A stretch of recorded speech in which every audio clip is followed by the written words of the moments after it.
If you live in the big city, there's a good chance you'll have a serial killer or tsunami or shark coming at you. And in those situations, you need to know how to climb a fence. Now, I would like to emphasize that this information should only be used for legal reasons, particularly emergencies. I do not condone anyone trying to climb a fence for nefarious purposes. This information may even be helpful to people like military personnel, firefighters, or law enforcement, many of whom watch my videos for entertainment and to make sure I'm doing okay. First of all, before ever going over a fence, there are many cases where just walking around the perimeter of a place will reveal an easier, safer way to get in. I can't tell you the amount of times I've climbed a fence to an abandoned building, usually to escape a shark attack, only to find the front door was blasted wide open the entire time. So if you're looking for an easier way, usually it will present itself. There are sections where people have used bolt cutters or rammed into the fence with something, and it's so dilapidated that it will allow access.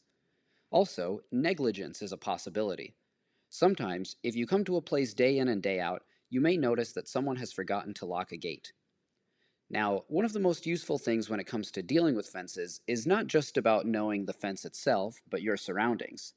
Are there items in the background you can use, like a tree or electrical box, to help you get over?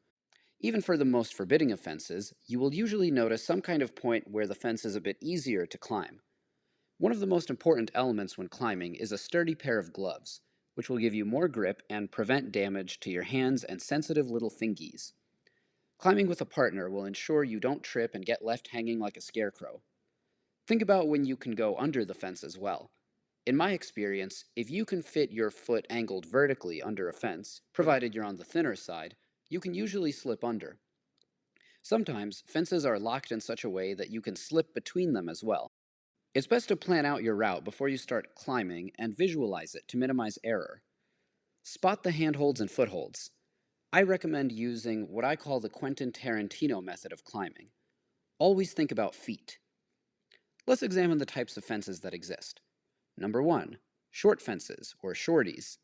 These are short fences at about hip height that can usually be vaulted or straddled. There's not much technique to these. Any able-bodied person can get around them. Number 2. Standard fence height. The typical fence around most commercial locations is a chain link at least 8 feet high. Usually there are diamonds which you can use as finger and footholds, which most able-bodied people can wrap around and climb. Be mindful of any spikes that you might see at the top. Number 3. Barbed wire. Barbed wire refers to a straight line of wire with barbs along its edges. Sometimes it's on the ground, like in a cattle enclosure, in which case getting around it is only a matter of stepping over, maybe using a fence post for support. More commonly, barbed wire is found atop a standard fence. Sometimes, if your balance is good, you can actually use barbed wire to gain a height advantage and as a foothold, but this is really only for advanced climbers.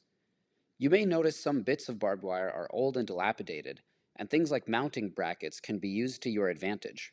Number 4. Razor wire. This is the most forbidding type of fence. I recommend never going over razor wire directly, as it can actually kill you by having you bleed out.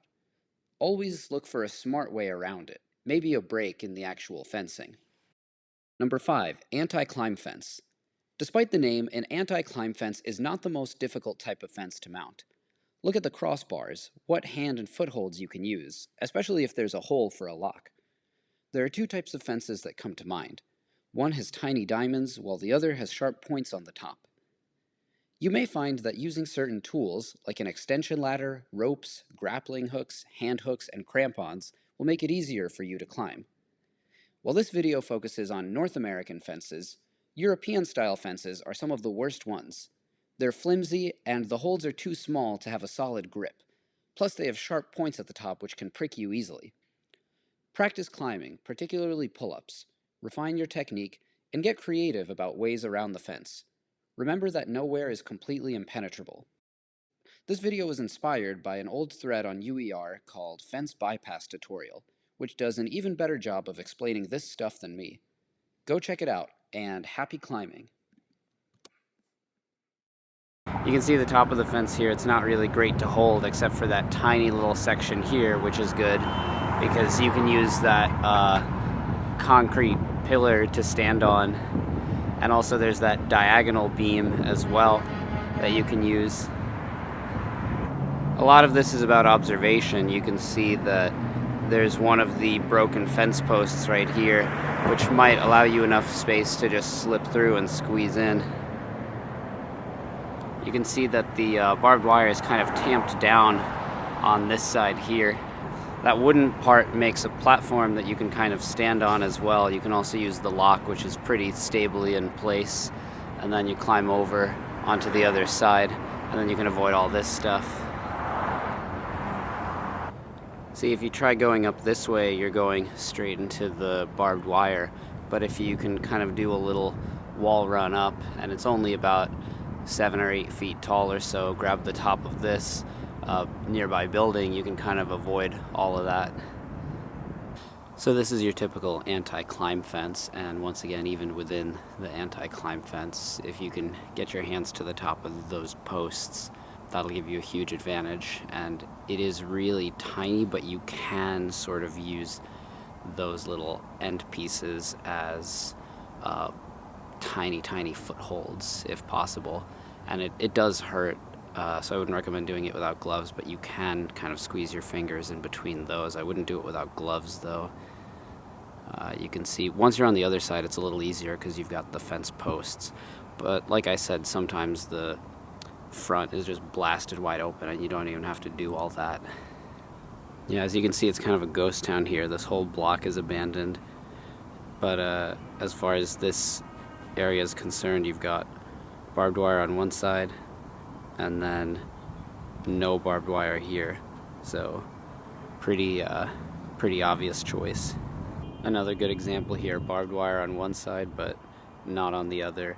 You use the top of the fence posts to kind of stabilize yourself, and you can see there's a bit of a cross that you can use to climb. Always really pay attention to the tiny hand and foot holds that you can use. So you can use this one over here, this one over there, even the chain to an extent, provided it's pretty tight. And you can see here this section is kind of wide open if you're thin enough to get into it, which I would say the average person should be. Once again, be on the lookout for your surroundings. You've got this nice fence post right here as a little height boost. Barbed wire one side, not on the other side. You've also got a lot of things you can kind of grab on this end as well. These are the more European style fences with the little spiky tops, but you can see there's still a little bit of a platform for your feet, and you've got these blue barrels, and also you've got this much easier way up here. Usually the level of fencing is proportionate to how much they want to keep you out. Here this is just protecting an empty lot, so they're not going to go so hard. It's just your standard issue chain link fence, and without the sandbags you could probably move these fence posts off to the side. Residential areas, you'll notice stronger fences, and then especially commercial, they'll get even taller, and then industrial, it'll be even more intense because they're protecting larger amounts of money and equipment. Yeah, in spots where the fencing is all shiny and new like this, it's kind of a spot that I have no business being in.